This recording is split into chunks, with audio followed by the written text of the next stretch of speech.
شمر العزار ہونا جی جے کا گوڑ ہی یا کانچ ہی سلوار ہی سا زرے گھٹ ادھ پنیا کھا بھی متھے چھکلا مجھے حبیب کریم جی ذات بابرکات فرمائن تھا ومحلوق الراس ٹکن کوڑل ہس جڑو دو دائی روڈ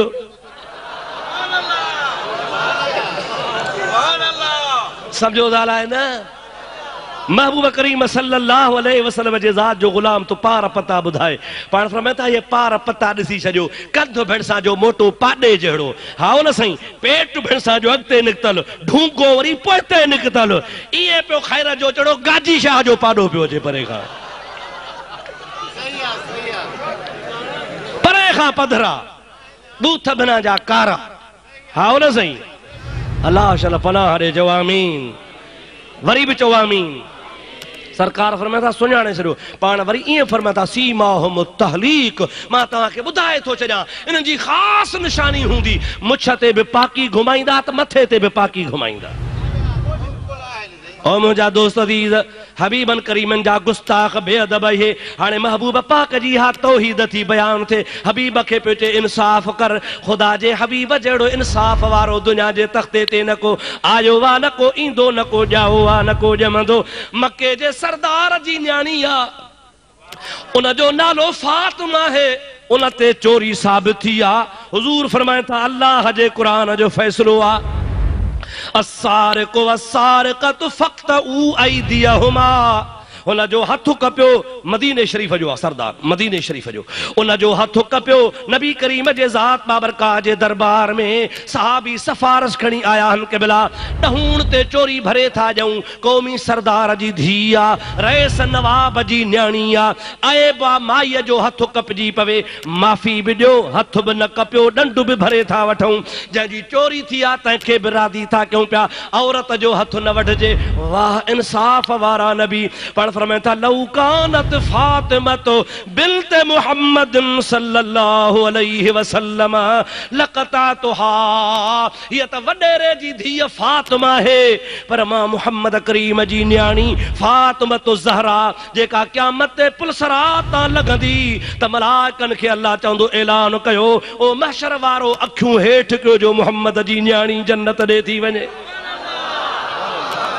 پیر پیغمبر نبی ولی غوث سب اچھو جھکائیں دا مہیٹ کدا ان فاطمت بنت محمد صلی اللہ علیہ وسلم حضور جی نیانی پرسرات پار کر رہی ہے سب اچھو جھکائیں دا پر فرمائتا جے کنے چوری اہڑی عورت تے جے کا مہجی دھی فاطمہ ہے انتے ثابت تھو ہا تا ماں انصاف وارو نبی ان جو بھی ہتھو کپیا ہا ماں انصاف لا آئے آیا محمد بے انصاف آہے کون یہ وہابن جو ڈاڈو وری نبی کریم کے پوچھو انصاف کر سرکار دو عالم صلی اللہ علیہ وسلم جے پیارے صحابی بدھائے تو جو نالو ہو ذل خویسرو چھا سنالو سہیں چھا سنالو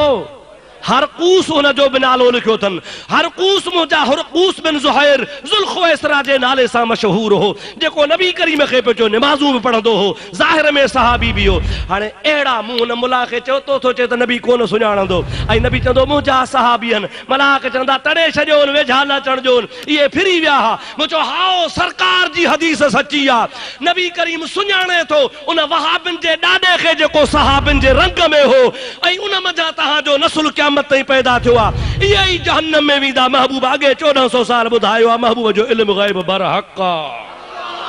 انما نبی جی بے خبری ثابت کانے خود مصطفیٰ جو علم غیب نما ثابتا خدا جے نبی اگواٹ بدھائیو اب آیا ہپو قیامت میں بدھائیں دو گارہیں داتا لو چو ڈاڑھے چو وہ جے کا اگواٹ گال بدھائیں سا اللہ پاک جے میارے محبوب جے علم غیب جی دلالت کرے تھی یا نا نبی پاک علیہ السلام جے علم جی نشانی آہے یا نا ملا پیٹے خدا جی ہاں توحیدہ جو نبیان کے نعوذ باللہ معاذ اللہ جہنم میں موکلے مجھو چریا یہ نہ ہے خدا جی ہاں وحدانیتا جو رب کریم جی ذات جو نبی دعا گرے تا پتھر ما ڈاچی پیدا تھی بوے یا خدا جی توحیدہ اللہ جو نبی جے کرے مٹی کرے چیکی مٹی ٹھاہے انما گیرو بنائے کبوتر بنائے یا اللہ جی توحیدہ جو خدا جو نبی پھوک جے تو مٹی ماں پرندو تھی اڑانو ہلو ونے جاندھا اللہ جے ذات جی ہا توحید توہین نہ کر خدا جے نبیان جی ماں جے پیٹا اندھو جمے عیسیٰ نبی جو ہتھ لگندو ونے مادرزاد اندھو چنگو ولو تھیندو ونے جے کدے کو موآ مری ویا عیسیٰ علیہ السلام آندو ونے حضرت عیسیٰ علیہ السلام پھوک جے دب سات ہو مردو جیرو تھی پوے یہ اللہ جے ذات جی توحیدہ رب جی وحدانیتا جو نبی کے پاور عطا فرمائے قطادے کے تیر لگی ونے اکھ نکری پوے دوڑو تریتے نبی وٹ داہی آئے یا رسول اللہ اکھ نکری پیا خدا جو نبی نکتل اکھ ساگی جگہ تے رکھی تری رکھی متھا چوے اللہم رب الناس اذهب الباس او مانن جا رب ہے نہ جو درد اللہ ہے حبیب ہتھ ہٹائے اکھ اکھن جہڑی قطادو چوے خدا جو قسمہ بھئی اکھیوں رب ڈنیوں ہوں ہکڑی تیر کڈھیا وری وہا محمد عربی موٹائے ڈنیا ہانے ہکڑی قدرتی ربا واری اکھا جکا قدرتی رب ڈنیا اے بی ہوا اکھا جکا موجزے طور ملیا ان ڈیہ خاں پو قدرتی اکھ جکا ہوں دی سا اتھی پوندی ہی جکا نبی موٹائے ڈنی سا وری نہ اتھی کدے سور نہ کہیں کدے چپی نہ کہیں پوڑھو تھی دو ویسو ہن جی نظر کھٹ دی وئی جیکا حبیبن وٹھی ڈنی تہجی نظر ہی کانا کھٹی اسے یا اللہ جی توحید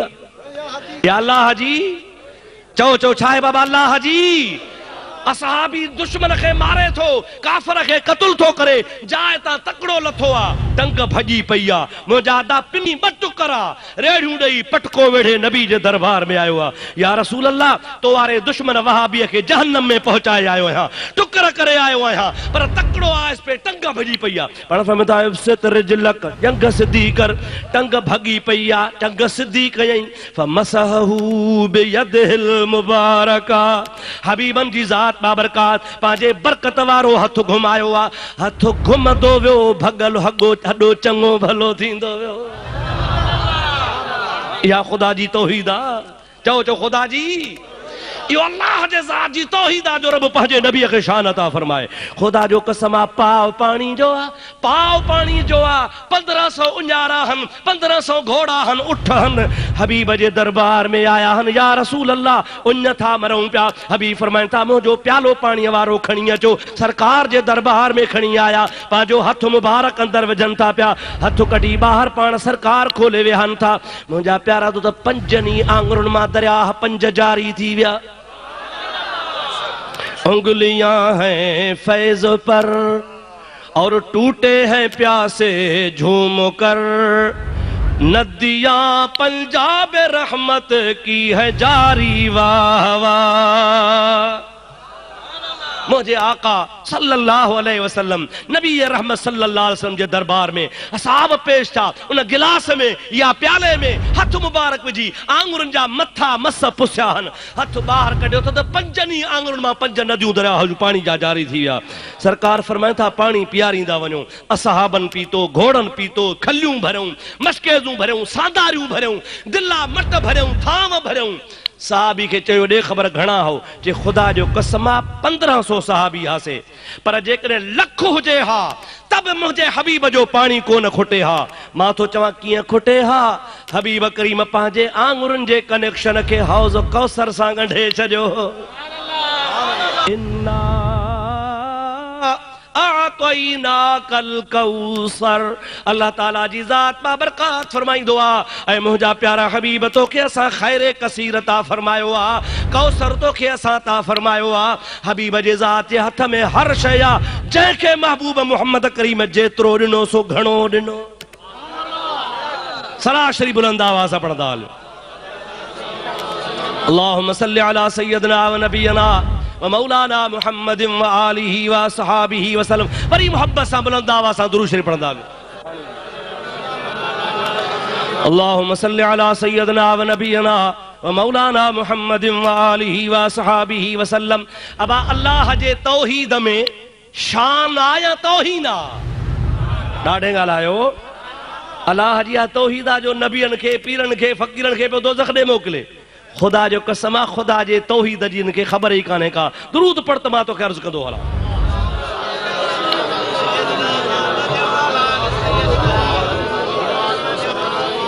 وری صلات بلند آواز اللہم صلی علی سیدنا نبینا مولانا محمد وآلہ وصحابہ وسلم. یا اب خدا جی وحدانیت آنا دا جو موسیٰ پہ منتوں کرے رب ارنی انظر الیک مولا دیدار کرائے تا تو دے واجھایا.